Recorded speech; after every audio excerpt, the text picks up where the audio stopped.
अब हम लोगों का अगला टॉपिक है opening and closing of stomata.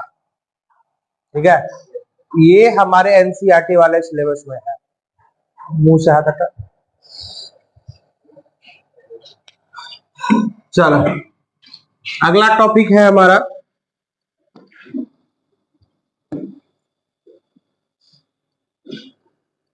Opening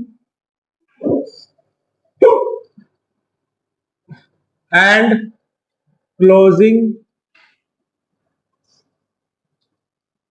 closing का डबल ऐसा आएगा क्या?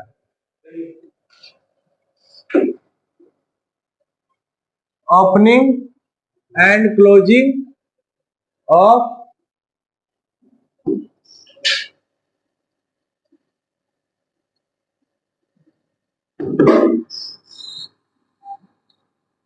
Opening and closing of stomata. ठीक है, क्या हुआ?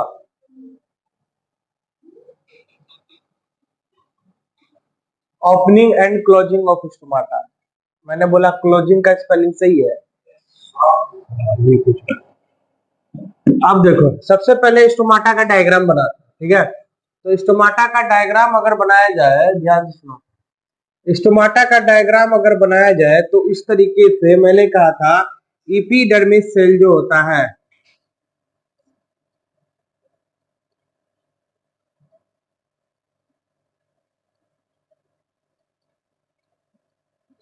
एपिडर्मिस सेल जो होता है इस तरीके से मॉडिफाई हो जाता है।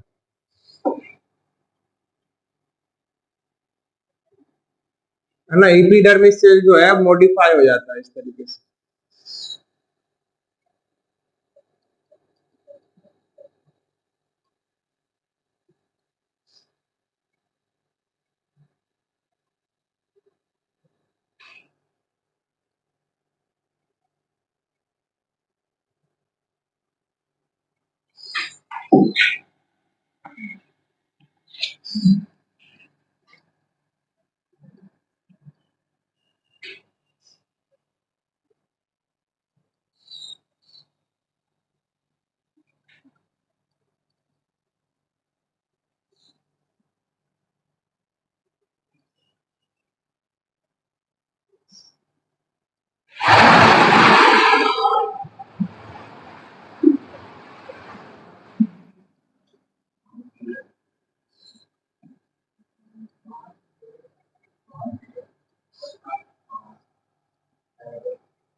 ये हो गया गार्ड सेल।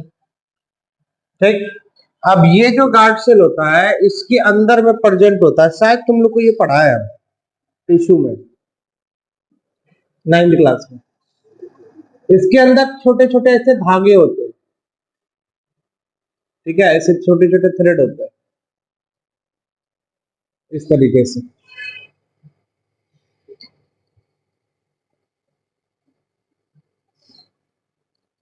जैसे समझो यहाँ पे ध्यान से, ये पेन को जो ऐसे ऐसे कर रहे हो ना तुम लोग, इससे मेरा कंसंट्रेशन बार बार खराब हो रहा है, मत करो। ठीक है, ध्यान से सुनो। तो यहाँ पे क्या बोला, ये क्या बोल रहा है? ये बोल रहा है कि ये हो गया गार्ड सेल। ये क्या हो गया? बोलना, गार्ड सेल हो गया। क्या हो गया? इस गार्ड सेल के अराउंड जो होता है आसपास, यानी ये ये ये इस तरीके से गार्ड सेल के अराउंड जो होता है और भी सेल होता है। ठीक है, और इन सेल को बोला जाता है सब्सिडरी सेल। क्या बोला जाता है? सब्सिडरी सेल बोला जाता है। क्या बोला जाता है? सब्सिडरी सेल बोला जाता है। तो यहां पे प्रेजेंट ये हो गया सब्सिडरी सेल। पढ़ा है क्या ये? तो ये हो गया यहाँ पे सेल। तो ये सेल को बोला जाता है सब्सिडरी सेल। क्या बोला जाता है? Subsidiary cell. क्या बोला जाता है? बोलना। Subsidiary cell. और ये वाला हो गया यहाँ पे येलो वाला, ये क्या हो गया? गार्ड सेल हो गया। क्या हो गया? गार्ड सेल हो गया। ठीक है। अब गार्ड सेल में क्या होता है जरा समझना ध्यान से। और बीच में जो पोर आपको दिख रहा है इसके अंदर होते हैं वाटर। ठीक है। और इस पोर को नाम देते हैं हम लोग, ये जो पोर बन रहा है यहाँ पे, इस पोर को हम लोग नाम देते हैं, ये पोर जो होता है इस पोर को नाम देते हैं हम लोग स्टोमेटल पोर। क्या नाम देते हैं? बोलना। हम समझ गए। क्या समझे? पता है? हाँ, नहीं पता ना? लेकिन हम समझे। हम ये समझे हैं कि तुम लोग बोलेगा नहीं, तो इसीलिए तुम लोग का भी एक क्या ले लिया जाए। यहाँ पे हो गया स्टोमेटल पोर। तुम लोग का एक टेस्ट ले लिया जाए, सरप्राइज। बोलेगा? तो यहाँ पे स्टोमेटल पोर हो गया। क्या हो गया? हाँ, ऐसे चाहिए। तो ये स्टोमेटल पोर के अंदर में प्रेजेंट है पानी। क्या प्रेजेंट है? पानी। यहाँ पे स्टोमेटल पोर के अंदर है पानी। और ये अंदर जो स्टोमेटल पोर के अंदर जो है, इस पोर के अंदर पानी है, तो यहाँ से पानी निकलता है भाप बन के। क्या निकलता है? भाप बन के क्या निकलेगा? पानी। अरे गोलू देख इधर, यहाँ पे स्टोमाटा से पानी भाप बन के निकलेगा कि नहीं निकलेगा? निकलेगा। और दूसरा काम ये होता है कि यहाँ से, मैं फंक्शन इसका लिख रहा हूँ यहाँ, यानी अगला टॉपिक यहाँ मैं लिख रहा हूँ फंक्शंस ऑफ स्टोमाटा। ये क्वेश्चन आएगा टेस्ट में। ठीक है। और टेस्ट लेंगे हम, जिस दिन मूड खराब करेगा उस दिन तो लोग। फंक्शन ऑफ स्टोमाटा देखते हैं। Functions of stomata. तो पहला फंक्शन यहाँ पे हो गया। पहला फंक्शन क्या हो गया? तो पहला फंक्शन यहाँ पे स्टोमाटा का हो गया। पहला फंक्शन स्टोमाटा का क्या हो गया? Gaseous exchange. पहला फंक्शन क्या हो गया? Gaseous exchange.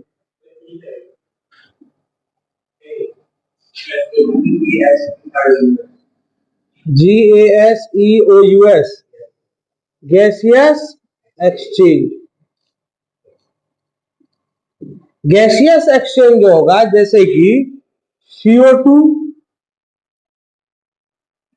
या तो अंदर जाएगा और ऑक्सीजन बाहर जाएगा, आउटसाइड, या दूसरा भी हो सकता है इनसाइड। ठीक है। ये कब होता है? तो ये होता है दिन में, हाँ, लाइट रिएक्शन के टाइम।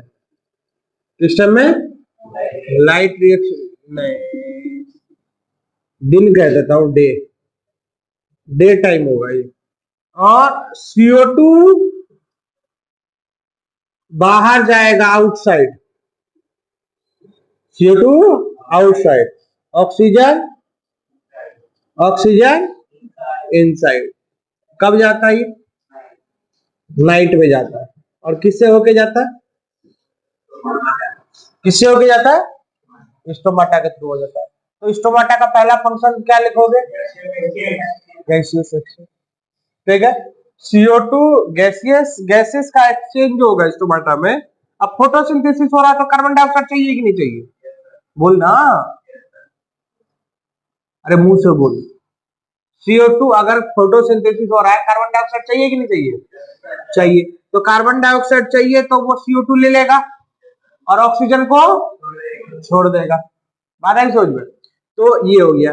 अच्छा, दूसरा फंक्शन यहाँ पे क्या हो गया? दूसरा फंक्शन हो गया ट्रांसपिरेशन। क्या हो गया? ट्रांसपिरेशन। ट्रांसपिरेशन समझते हो? बोलो। ट्रांसपिरेशन समझते हो?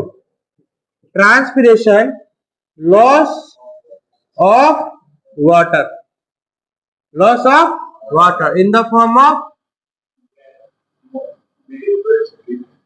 इन द फॉर्म ऑफ वेपर्स।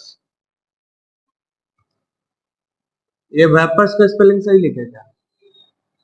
तो in the form of vapours, यानी यहां से पानी जो है वो बाहर निकलता है भाप बन के। क्या बन के? भाप बन के पानी कहां निकलता है? बाहर। इसी चीज को क्या बोलते हैं हम लोग? ट्रांसपिरेशन। ट्रांसपिरेशन क्या बोलेंगे? Loss of water in the form of vapours. Loss of water in the form of or transpiration. तो ये हो गया स्टोमेटा के फंक्शन। क्या हो गए? स्टोमेटा के फंक्शन हो गए। ये स्टोमेटा के फंक्शन है, और इन दोनों फंक्शन को आपको क्या होना चाहिए? याद होना चाहिए। क्वेश्चन आएगा, write the function of stomata या describe the function of stomata. हाँ ये दो,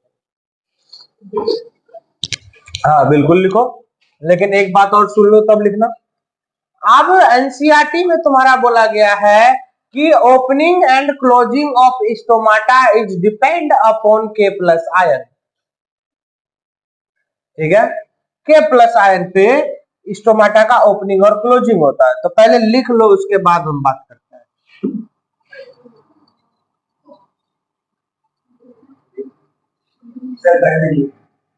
यहां पे घर पे लिखोगे, ऊपर में हेडिंग डालना है, ऊपर में हेडिंग डालेंगे स्टोमाटा। Stomata, stomata. आकांक्षा तुम बात कर रही हो? हाँ तो तुम ही दोनों हो ना, तुम सुन तो रही हो। तो स्टोमाटा हो गया ये। ठीक है, तो अब यहाँ पे अगला है फंक्शन ऑफ स्टोमाटा। ठीक है, अब हम लोग पढ़ेंगे opening and closing of stomata. ठीक है, एनसीईआरटी में है ये। Opening and closing. अब क्लोजिंग का स्पेलिंग सही है? गलत है, पहले सही था। Closing, closing of stomata. समझो, यहां से ध्यान से समझो। कह रहा है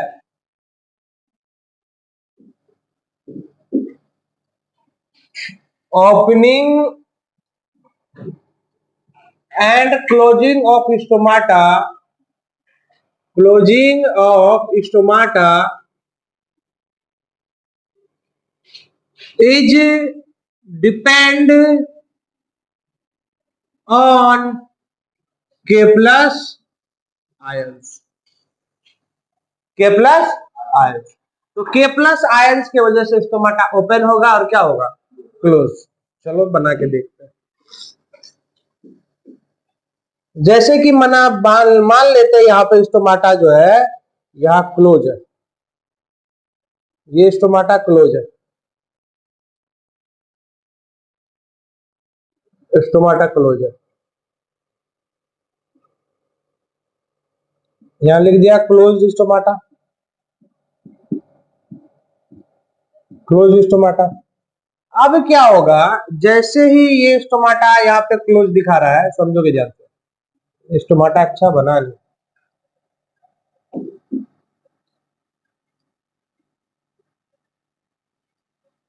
ये स्टोमाटा जो है यहाँ पे ये क्लोज है। ठीक है, ये स्टोमाटा क्लोज है, क्लोज स्टोमाटा। अब इस स्टोमाटा के अंदर यहाँ पे प्रेजेंट होता है क्लोरोप्लास्ट। स्टोमाटा में जगह जगह क्या होता है? क्लोरोप्लास्ट, क्योंकि ये भी तो गार्ड सेल है, नहीं है? बोलो, गार्ड सेल है। उसके बाद क्या होगा, इसमें अभी मैंने आपको बीच में ऐसे थ्रेड दिखाया था थ्रेड। ये थ्रेड जो होता है ना, इसको माइक्रोफाइब्रिल्स बोलते हैं। क्या बोलते हैं? माइक्रोफाइब्रिल्स। जरा पीछे आके हम लोग लिख देते हैं माइक्रोफाइब्रिल्स, या पूरा नाम लिख देता हूं, radially oriented, radially oriented microfibrils, microfibrils, radially oriented microfibrils. क्या बोलेगा? क्या बोलेगा? क्या बोलेगा? Radially oriented microfibrils. तो यहाँ ये रहा माइक्रोफाइब्रिल्स, रेडियली ओरिएंटेड माइक्रोफाइब्रिल्स। तो ये जो आप रेडियली ओरिएंटेड माइक्रोफाइब्रिल्स देख रहे हो, रेडियली ओरिएंटेड माइक्रोफाइब्रिल्स, ठीक, होता कुछ ऐसा है कि जैसे ही सनलाइट पड़ेगा, दम समझना ध्यान से,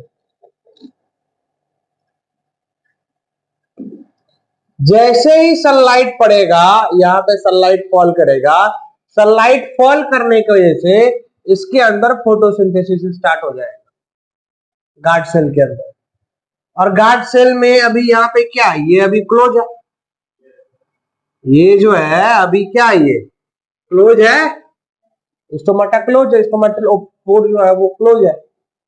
सनलाइट जैसे पड़ेगा इसके अंदर फोटोसिंथेसिस होगा, बोल, फोटोसिंथेसिस होगा।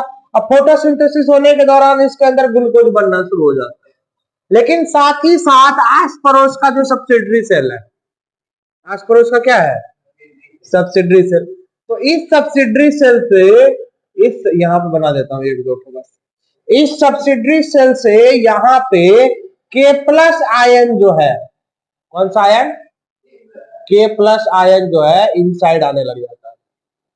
कौन सा आयन आने लगता है, के प्लस। कब होता है जरा सुनना ध्यान से, मैंने बोला सनलाइट जैसे आया क्लोरोप्लास्ट में फोटोसिंथेसिस होने लगा और उसी दौरान के प्लस आयन अंदर आने लग गया।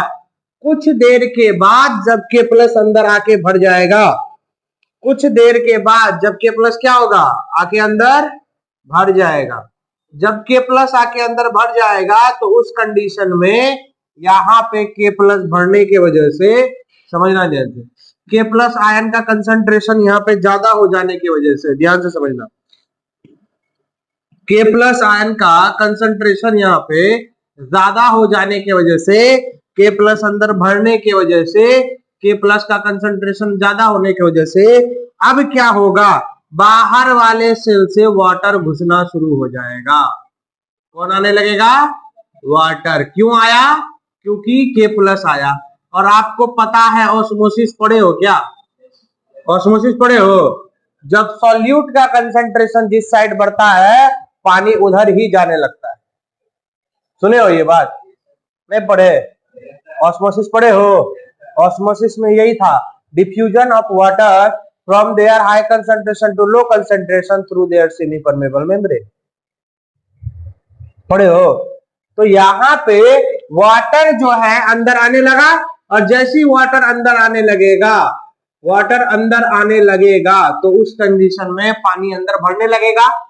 बोलो, जब पानी अंदर भरने लगेगा तो अब क्या होगा, तो अब ये होगा कि सेल फूलने लग जाएगा, सेल क्या होने लगेगा, फूलने लगेगा। तो यहां पे जो है अब सेल फूलने लग जाएगा, यहां पे अब जो होगा सेल क्या होगा, फूलने लगेगा।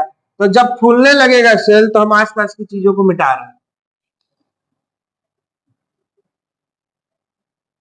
सेल यहां पे अब फूलने लगेगा, नया ही बना दो।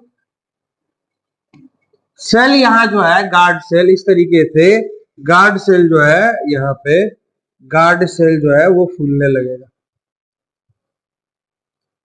यहाँ पे गार्ड सेल जो है वो फूल रहा है, ठीक है।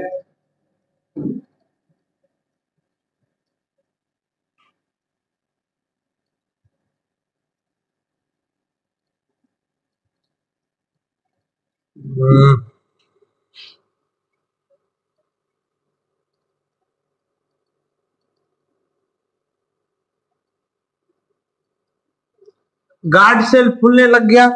तो गार्ड सेल जब फूलने लग जाता है, ध्यान से समझोगे, गार्ड सेल जब फूलने लग जाता है, यहाँ पे गार्ड सेल के बीच में ये था रेडियली ओरिएंटेड माइक्रोफाइब्रिल, अरे बोलो, जब इसके अंदर पानी भरने लगा तो फूलने लगा, फूलने लगा तो पीछे वाला हिस्सा एकदम पीछे जाने लगा, जब पीछे वाला हिस्सा जाने लगा तो ये रेडियली ओरिएंटेड माइक्रोफाइब्रिल्स ये खींचने लगा इसको। अरे जब ये सेल फूलने लगा तो ये रस्सी इसको खींचने लगा कि नहीं लगा? बात समझ रहे हो? तो यहाँ पे वाटर का कंसंट्रेशन ज्यादा हो रहा था, वाटर भरता जा रहा था, वाटर भरने की वजह से सेल फूल गया, सेल फूलने की वजह से ये सेल जो है पूरा पीछे जाने लगा, मतलब कि स्वेल करने लगा। तो सेल के स्वेलिंग से, सेल के स्वेलिंग होने की वजह से ये जो सेल फूलने लगा, ये जो सेल फूलने लगा है, फूलने की वजह से बीच वाला पोर पीछे चला गया, इधर वाला इधर चला गया, इधर वाला इधर आ गया, और बीच में जो है पोर क्या हो गया? ओपन। ये पोर क्या हो गया?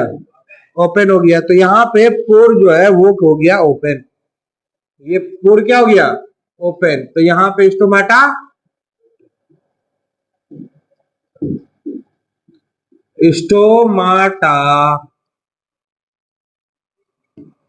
Are open.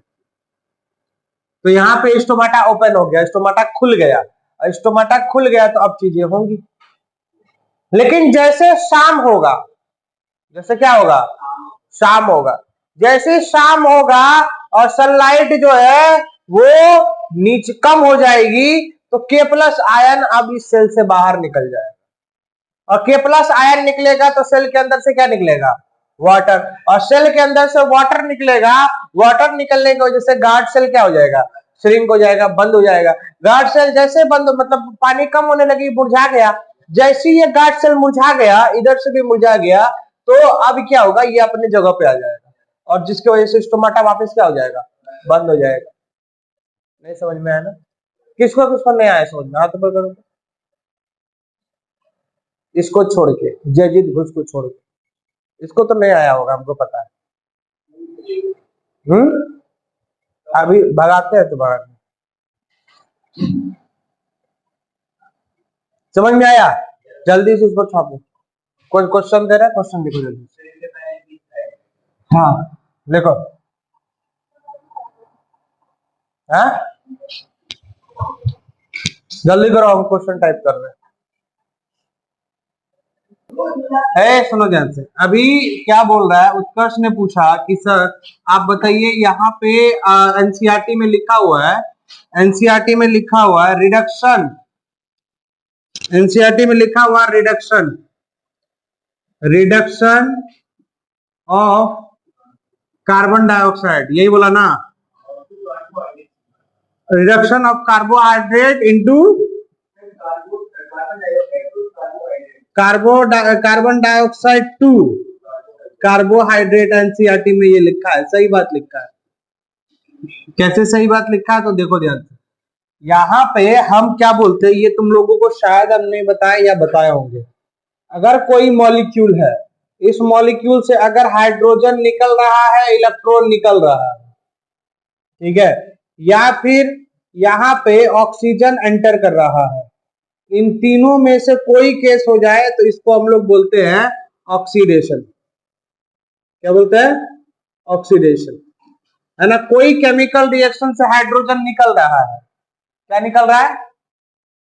बोलना। कोई केमिकल रिएक्शन हो रहा है, हाइड्रोजन क्या हो रहा है? इलेक्ट्रॉन क्या हो रहा है? निकल रहा है, और ऑक्सीजन क्या हो रहा है? लग रहा है, ठीक है। इन तीनों में से कुछ भी हो जाए तो उसको हम लोग क्या बोलेंगे? ऑक्सीडेशन।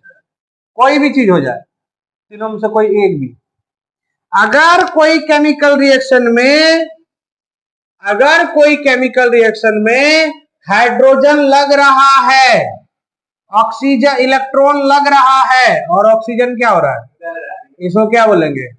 ऑक्सीडेशन बोलेंगे। अच्छा, ऑक्सीजन बाहर निकल रहा है ना, हाँ, तो इसको रिडक्शन बोलेंगे।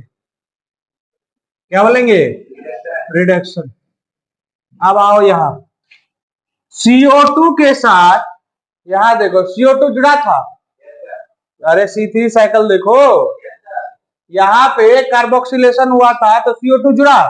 अब CO2 के साथ में ये देख रहे हो, ये NADPH2 देख रहे हो, ये जो NADPH2 है, हाइड्रोजन है इसमें, हाइड्रोजन लगा कि नहीं? इसमें लगा, लगा, तो क्या हो गया? रिडक्शन। किसका? यहाँ पे रिडक्शन प्रोसेस हुआ, लेकिन CO2 के साथ में जाके हाइड्रोजन जुड़ रहा है कि नहीं जुड़ रहा है? बोलो। CO2 के साथ में जाके हाइड्रोजन जुड़ा तो हाइड्रोजन का जुड़ना क्या कहलाता है? हाइड्रोजन का जुड़ना रिडक्शन। तो क्या तुम ऑक्सीडेशन बोल रहे थे क्या? रिडक्शन ही ना लिखा है, रिडक्शन ही है, यहां भी तो रिडक्शन ही लिखा हुआ है, समझे? तो ये होता है। चलो अभी हमने पढ़ा स्टोमाटा पढ़ा, फंक्शंस ऑफ स्टोमाटा पढ़ा, ओपनिंग और क्लोजिंग ऑफ स्टोमाटा पढ़ा। ठीक है, ओपनिंग यहाँ पे स्टोमाटा क्लोज था, जब के प्लस अंदर आने लगा तो स्टोमाटा क्या हो गया? ओपन हो गया। अब इसी का उल्टा बनाए, ये तो ओपनिंग हो गया। हाँ ने बताया, इसी का उल्टा तो बोल दिए थे ना। क्लोरोफिल थाइलाकॉइड मेम्ब्रेन पे होता है। हाँ चलो अगला प्रोसेस, हाँ वही फोटोसिंथेसिस होता है। अगला बात सुनो, closing of stomata, closing of stomata. आज ये टॉपिक खत्म हो रहा है, ठीक है। अब यहाँ पे तुम लोगों को एक छोटा सा काम है, काम ये है कि तुम लोग कल एक्टिविटी पढ़ के आओगे, वो आयोडीन टेस्ट वाला एक्टिविटी है, starch test, iodine test. NCERT में एक बॉक्स में लिखा होगा activity. Chlorophyll necessary for photosynthesis, carbon dioxide necessary for photosynthesis. बात समझ रहे हो? इसके ऊपर एक स्टार्च टेस्ट दिया हुआ है, ठीक है। वो टेस्ट कल तुम लोगों से पूछेंगे हम, वो पढ़ के आओगे, ठीक है। और अगर देखेंगे कि तुम लोग को आता है कि नहीं, तो गोद का बच्चा है अंगूठा सूखता है। चलो क्लोजिंग ऑफ स्टोमाटा का क्या होगा? तो यहाँ पे क्लोजिंग ऑफ स्टोमाटा में क्या होगा समझोगे ध्यान से। यहाँ पे मान लेते हैं ये स्टोमाटा जो है ओपन है, अभी स्टोमाटा अभी ओपन है।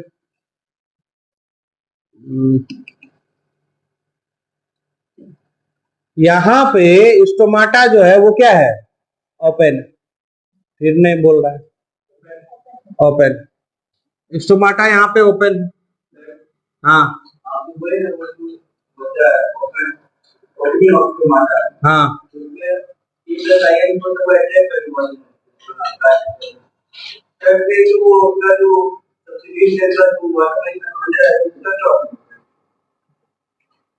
उस सब्सिडरी सेल के अंदर का वाटर वो दूसरे सेल से लेगा। हाँ वो दूसरा सेल दूसरे सेल से लेगा, वो उसका दूसरा सेल उसके पीछे वाले जाइलम वेसल से ले लेगा। जाइलम वेसल, जाइलम बीच में प्लांट के बीच में जाइलम पैरेन्काइमा है, जाइलम टिश्यू है, वो जाइलम से ले लेगा। जाइलम कहाँ से लिया? सॉइल से वाटर लिया, समझे? तो यहाँ पे क्या देख रहे हो कि जैसे कि मान लो ये स्टोमाटा है, अब स्टोमाटा में यहाँ पे होता कुछ ऐसा, मान लो अभी इवनिंग हो गया, शाम हो गया, बोल। ग्लूकोज जो बनता है वो, हाँ 6 साइकिल के बाद, टाइम के हिसाब से नहीं होता है।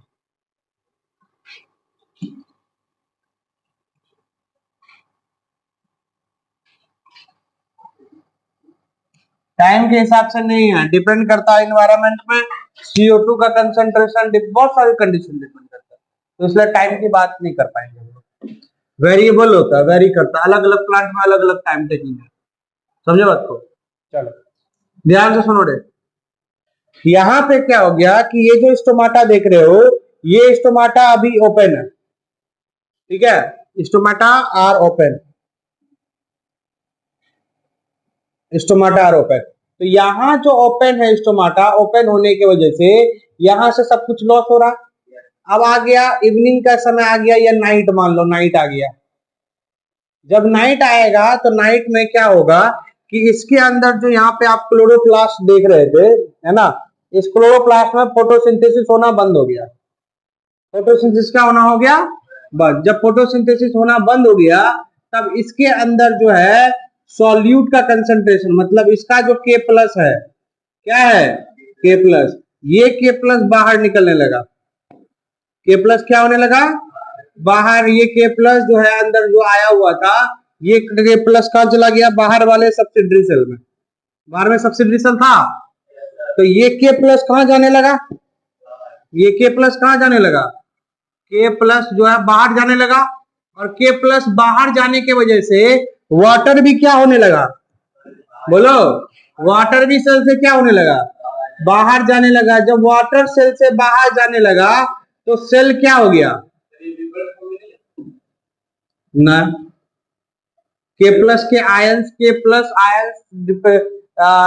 प्लस आयन जो है वो यहाँ पे स्टोमाटा ओपनिंग और क्लोजिंग के लिए रिस्पॉन्सिबल है। और यही बात तुम्हारा एनसीईआरटी लिखा है। जब के प्लस आयन गार्ड सेल के अंदर आएगा, गार्ड सेल में आके पानी भरेगा, गार्ड सेल के अंदर पानी भर जाएगा, गार्ड सेल टर्जिड हो जाएगा। गार्ड सेल जैसे टर्जिड हो गया तो स्टोमाटल पोर ओपन हो गया, स्टोमाटल पोर ओपन जैसे हुआ स्टोमाटा ओपन हो गया। बात समझे, तो ये हुआ। तो यहाँ पे क्या हो रहा, तो यहाँ पे के प्लस बाहर निकला, कुछ समय के बाद वाटर जो है, इसका जो वाटर होगा वो वाटर पूरा बाहर चला गया। वाटर जैसे बाहर चला गया तो यहाँ पे क्या हुआ कि ये जो स्ट्रक्चर देख रहे हो तुम, ये स्ट्रक्चर यहाँ आके बंद हो गया। अब यहाँ पे स्टोमाटा क्या हो गया, क्लोज। ठीक है, यहाँ पे क्लोज स्टोमाटा हो गया। समझे कि नहीं समझे, बोलो, नहीं आया ना समझ, समझे। अरे कुछ नहीं है, बस के प्लस का लाइट आया, फोटोसिंथेसिस होना शुरू हुआ, के प्लस अंदर आया, के प्लस अंदर आया, वाटर भी अंदर आया, वाटर अंदर आया तो स्टोमाटा स्वेल कर गया, फूल गया। गार्ड सेल जैसे फूला तो ओपनिंग क्या हो गया, ओपन, स्टोमाटा ओपनिंग।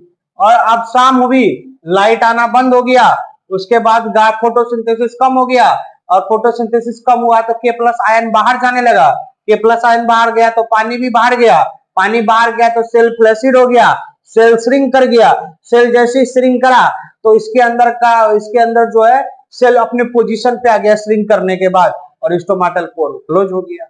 यही था, समझे बात को। अब हम लोग का अगला टॉपिक है होलोजोइक न्यूट्रिशन। हाँ, कैक्टस में क्या होता है, कैक्टस में वाटर लॉस जो है वो उसके पास लीफ होता ही नहीं है कैक्टस के पास। ठीक है, कैक्टस जो करता है स्टेम करता है, और कैक्टस एक जीरोफाइटिक प्लांट है। इसका स्टोमाटा सनकन स्टोमाटा होता है, मतलब बहुत कम लॉस करता है वाटर का, और ये रात में पानी लॉस करेंगे, दिन में नहीं।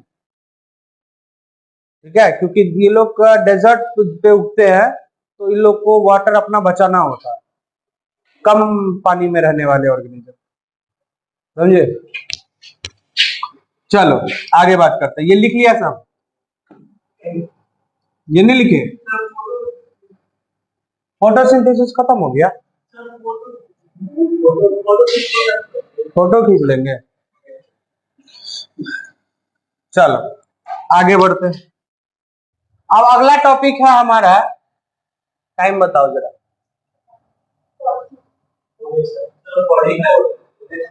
44। चलो अगला टॉपिक है हमारा होलोजोइक न्यूट्रिशन। ठीक है,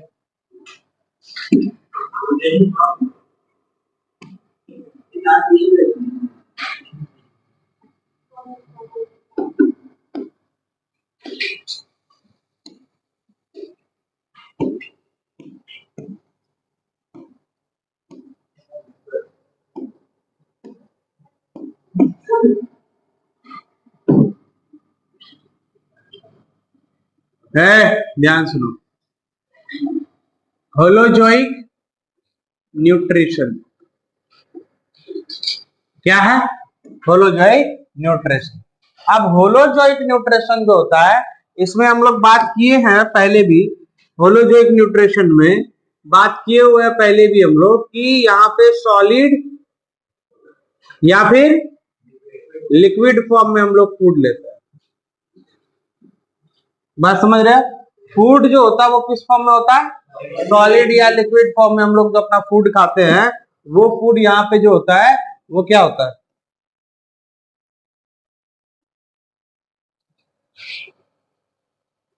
सॉलिड एंड लिक्विड फूड। ठीक है, ये हम लोग खाते हैं। अब जो होलोजोइक न्यूट्रिशन होता है वो 5 स्टेप में होता है। कितने स्टेप में होते हैं? 5 स्टेप में होते हैं। यहाँ पे होलोजोइक जो न्यूट्रिशन होते हैं 5 स्टेप्स में होते हैं। ठीक है, तो 5 स्टेप्स में जो होते हैं, तो यहाँ पे पहला स्टेप क्या होता है? इंजेशन। क्या होता है? बोलो। इंजेशन। दूसरा क्या होता है? डाइजेशन। दूसरा क्या होता है? तीसरा क्या होता है?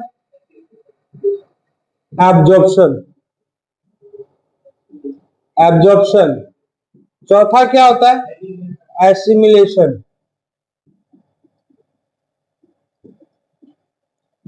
पांचवा क्या होता है? इगेशन। ठीक है, कितने स्टेप हो गए? 5। पहला, दूसरा, तीसरा, चौथा, पांचवा। पहला, दूसरा, तीसरा, चौथा, पांचवा। पहला, दूसरा, तीसरा, चौथा, पांचवा। पहला, दूसरा, तीसरा, चौथा, पांचवा।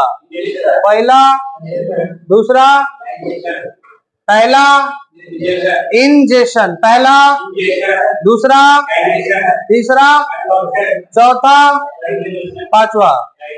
पहला, दूसरा, तीसरा, चौथा, पांचवा। तो ये 5 स्टेप में होता है। चलो 5 स्टेप को हम समराइज कर देते हैं। फूड को माउथ में लेना, टेक इन माउथ। माउथ के अंदर फूड लेना क्या कहलाएगा? इंजेशन। ठीक है, और दूसरा ब्रेक डाउन। क्या हो जाएगा? Break down. Mechanical and chemical. Mechanical and chemical breaking down of food. Breaking down of food. बात समझे? मैकेनिकल तरीके से या उस फूड को क्रश करके, तोड़ के, बड़े पीस से छोटे, खड़ा हो जाओ, बड़े पीस से छोटे पीस में उसको कन्वर्ट कर दिया, चबा के तोड़े, उसके बाद उसको एंजाइम यानी केमिकल के मदद से हम उसको तोड़ रहे हैं। हमारे माउथ में, हमारे बॉडी में या लिविंग के बॉडी में अलग अलग स्टेप पे अलग अलग एंजाइम होता है जो उस फूड का ब्रेक डाउन करता है। तो केमिकल तरीके से भी ब्रेक डाउन, मैकेनिकल तरीके से भी ब्रेक डाउन को क्या बोलते हैं? डाइजेशन। चाहे वो डाइजेशन एंजाइम के मदद से हो, चाहे वो डाइजेशन जो है केमिकल के मदद से हो, चाहे उसको मैकेनिकल तरीके से कूटा गया हो, पीसा गया हो, उस तरीके से हम फूड को तोड़ रहे हैं, तो यहाँ पे हो गया, उसको डाइजेशन बोलते हैं। क्या बोलते हैं? डाइजेशन। नेक्स्ट यहाँ पे एब्जॉर्प्शन है। एब्जॉर्प्शन है digested food. Digested food absorb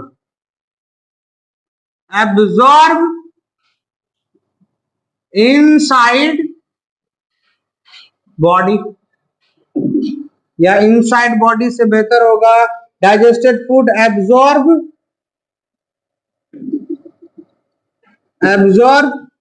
for utilization. Use होने के लिए, यूटिलाइज होने के लिए फूड जब एब्जॉर्ब हो गया, फूड क्या हो गया? एब्जॉर्ब हो गया, तो उसे क्या बोलते हैं? एब्जॉर्प्शन। क्या बोलते हैं? एब्जॉर्प्शन। अब यहां पर देखो, एब्जॉर्ब्ड फूड क्या बोल रहा है? एब्जॉर्ब्ड फूड है ना, यूटिलाइज फॉर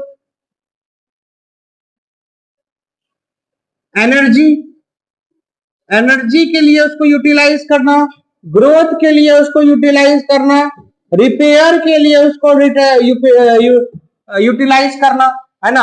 अलग अलग चीजों के लिए उस एब्जॉर्ब फूड को आप यूटिलाइज कर रहे हो, चाहे जीने के लिए, चाहे आप एनर्जी के लिए, या किसी भी एक्टिविटी के लिए, तो उसको हम लोग क्या बोलते हैं? एसिमिलेशन बोलते हैं। क्या बोलते हैं? एसिमिलेशन। बैठ जाओ उत्कर्ष। अब नेक्स्ट है इजेशन। नेक्स्ट क्या है? इजेशन, है ना। तो यहां पे अनडाइजेस्टेड फूड, अनडाइजेस्टेड फूड, है ना, एक्सक्रिएट आउटसाइड ऑफ बॉडी। बात समझ रहे हो? Undigested food excreted, undigested food excreted outside of the body, इसी को क्या बोलेंगे? इजेशन। इजेशन क्या बोलेंगे? इजेशन। बॉडी से फीकल मैटर का बाहर निकलना, अनडाइजेस्टेड फूड का बाहर निकलना क्या कहलाएगा? इजेशन। क्या कहलाएगा? क्या कहलाएगा? क्या कहलाएगा? क्या कहलाएगा? क्या कहलाएगा? डाइजेशन। होलोजेनिक न्यूट्रिशन कितना स्टेप में? पहला इंजेक्शन का मतलब, दूसरा डाइजेशन का मतलब, तीसरा एब्जॉर्प्शन का मतलब, चौथा व्हाट इज एसिमिलेशन? क्या बोलेंगे? और पांचवा इजेशन मतलब, क्लियर है? होलोजेनिक न्यूट्रिशन कितने स्टेप में? पहला, दूसरा, तीसरा, चौथा, पांचवा। पहला, दूसरा, तीसरा, चौथा, पांचवा। इंजेक्शन का मतलब, कुछ खा रहे हो जैसे मुंह में रखे, उस क्या कहलाएगा? इंजेक्शन। चबाना जैसे शुरू किए, क्या हो गया? तब तक वो टूटेगा जब तक वो एब्जॉर्ब नहीं हो जाए, चाहे वो दांत से टूटे या आंख से टूटे, मतलब इंटेस्टाइन से टूटे, है ना। चाहे वो केमिकल से टूटे, चाहे वो मैकेनिकल तरीके से टूटे। समझ रहे बात को? केमिकल तरीके से टूटे या मैकेनिकल तरीके से टूटे, टूटना ही क्या कहलाएगा? डाइजेशन। उसके बाद टूट जाने के बाद, स्टैंड हटा रहे बकलोलवा, टूट जाने के बाद वो एब्जॉर्ब हो जाएगा बॉडी में। क्या हो जाएगा? एब्जॉर्ब। जब वो एब्जॉर्ब हो जाएगा तब हम लोग उसको क्या बोलेंगे? एब्जॉर्प्शन। अब एब्जॉर्ब होने के बाद बॉडी में कहीं ना कहीं वो क्या होगा? यूज होगा। जब बॉडी में कहीं ना कहीं वो यूज होगा तो उसको क्या बोलेंगे? एसिमिलेशन। और जब अनडाइजेस्टेड फूड बॉडी से बाहर आ जाएगा तो क्या बोलेंगे? इजेशन। तो ये स्टेप्स है, इन स्टेप्स को आप लोग लिखिए जल्दी से।